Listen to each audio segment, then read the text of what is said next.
तो दोस्तों आज से मैं आप लोगों के लिए चैप्टर वाइज मैथ के बेसिक क्वेश्चंस लेके आऊंगा। जी हाँ दोस्तों, आज मैं आपके सामने अपने जो यूट्यूब चैनल है MS स्टडी हब, इसके जरिए ये आपको बताना चाह रहा हूं कि आज से रोज रात में 8 बजे यानी कि डेली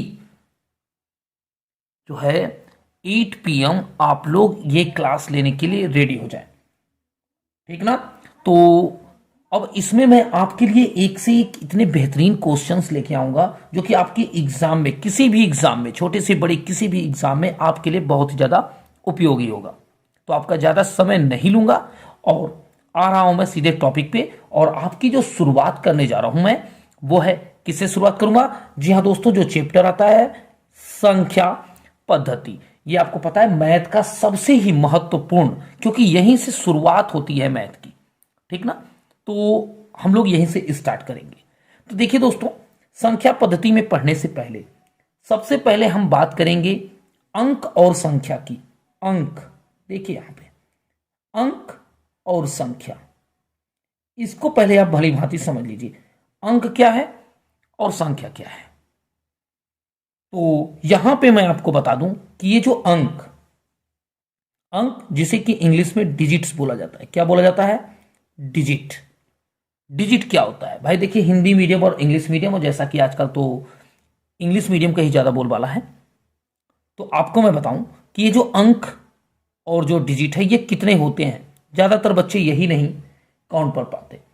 तो जो अंक होते हैं ये होते हैं 0, 1, 2, 3, 4, 5, 6, 7, 8 एंड 9। और इनका जो टोटल नंबर होता है ना, ये जो टोटल कितने होते हैं, ये होते हैं 10। यानी आपसे कोई क्वेश्चन पूछे कि डिजिट्स कितने यानी अंक कितने होते हैं, तो आपके अंक कितने होते हैं? 10 होते हैं। ठीक। अब इससे जो बनती है वो कहलाती है संख्या। संख्या यानी क्या? नंबर। क्या? नंबर। इंग्लिश में जैसे आप जानते हैं कि अल्फाबेट होते हैं 26 और उन्हीं के जरिए बनता है जो वर्ड। ठीक उसी तरह से जो 10 यहां पे डिजिट्स हैं उन्हीं के जरिए बनता है नंबर। मान लो 9 के बाद हमारा क्या आता है? 10 आता है बच्चों। तो 10 है क्या? 10 में ये एक अलग डिजिट्स है और 1 ये अलग है, यानी 0 और 1 अलग अलग है। आप 24 ले लो तो 24 में 2 एक अलग डिजिट्स है और यहां पर 4 अलग डिजिट्स है। तो ये बात समझ में आ गई। अब इन्हीं की वजह से और सारे नंबर्स बनते हैं, जैसा कि आप हमेशा ही पढ़ते आए हैं।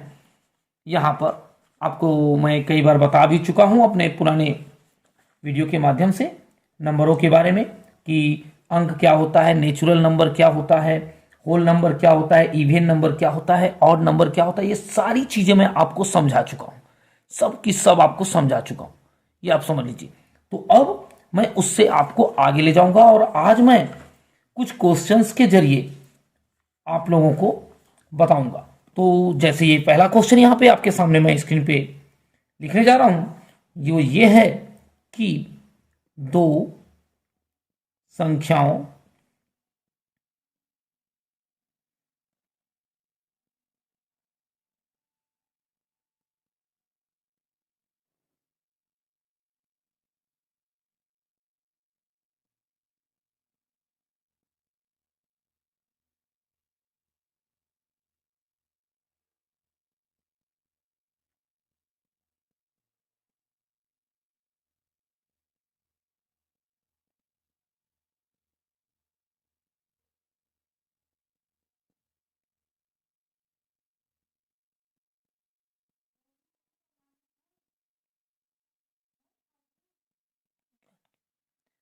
तो आप देख रहे हैं यहां पे जो क्वेश्चन दिखाई दे रहा है आपकी स्क्रीन पे, वो क्या है? वो क्वेश्चन है आपकी स्क्रीन पे कि दो संख्याओं का योग 82 यानी कि 82 है और उनका अंतर 16 है। तो आपको बताना है कि वो दोनों संख्याएं कौन सी हैं, इसी को आपको फाइंड करना है। तो आप इसके लिए कैसे बहुत ही आसानी से सॉल्व कर सकते हैं, वो आपके लिए क्वेश्चंस में मैं अभी बताने जा रहा हूं। तो देखिए, जब भी आपके सामने ऐसा हो तो इसमें देखिए, जाहिर सी बात है एक संख्या छोटी होगी और बड़ी होगी। तो बड़ी संख्या, अगर हमको पहले बड़ी संख्या हम फाइंड करते हैं, तो बड़ी संख्या देखो, पहले बड़ी संख्या हो या छोटी संख्या हो उससे फर्क नहीं पड़ता। बट आप बड़ी संख्या पहले फाइंड कर लीजिए। तो बड़ी संख्या के लिए क्या होता है कि इनके योग को, यानी कि योग प्लस अंतर, योग प्लस अंतर और अपान 2, ये एक छोटा सा फार्मूला है। तो योग कितना था 82, यानी कि 82 हो गया, और अंतर कितना है 16 है बाई 2। तो आपका ऐड करेंगे तो 82 और 16 कितना हो गया 98, और यहां पर ये आया 2, इसे कैंसिल करेंगे तो 2 4 जा 8 एंड 2 9 जा 18, कितना आ गया 49 आ गया। अब आपको छोटी संख्या प्राप्त करना है, तो छोटी संख्या कैसे प्राप्त करेंगे? तो छोटी संख्या प्राप्त करने के लिए आप क्या करेंगे, सेम योग माइनस अंतर अपान 2, यानी कि 82 माइनस आपका हो जाएगा 16 पूरे का अपान 2। क्या हो जाएगा 82 में से जब निकलेगा तो, जी हाँ दोस्तों 66/2, यानी कि 33। अब देखिए ध्यान से, यहां पे दो संख्याएं आपको मिल गई, एक मिला आपको 49 और एक आपको मिला 33। अब आप इसको चेक भी कर सकते हैं, कैसे चेक करेंगे आपको देख लीजिए, दोनों को ऐड कर लीजिए। दोनों को आप ऐड करेंगे तो 9 और 3 12 और 4 3 7 1 8, यानी कि योग हमारा आ गया जैसा कि ऊपर दिया हुआ था। और अब यहां पर अगर हम इसका डिफरेंस करें तो 49 एंड माइनस 33 कितना आएगा 6 एंड 1, यानी कि 16 आ गया, जो कि आपके आंसर को पूरी तरह से सही साबित करता है। तो पूरी उम्मीद कर रहा हूं कि ये जो क्वेश्चन है ये आपको समझ में आ गया होगा। चलिए अब हम नेक्स्ट क्वेश्चन की तरफ बढ़ते हैं। तो अब आपके सामने जो दूसरा जो मैं क्वेश्चंस लेके आया हूं, वो पहले उस क्वेश्चंस के बारे में हम थोड़ा सा समझ लेते हैं, ठीक है। जैसे कि आप देखते हैं कि यहां दो नंबर्स, कोई भी आप दो नंबर ले लीजिए, जैसे कि आप मान लीजिए यहां पे ले लीजिए 24 और यहां पे ले लीजिए 4। तो अगर हम इसे मल्टीप्लाई करते हैं तो हमारा कितना होगा, जी हाँ दोस्तों 96 होगा। ये तो आप बड़ी ही नॉर्मल सी चीज है जो कि अक्सर पढ़ते हैं क्लास में, लेकिन क्वेश्चन ये नहीं होता है। क्वेश्चन क्या होता है, वो क्वेश्चन ये होता है कि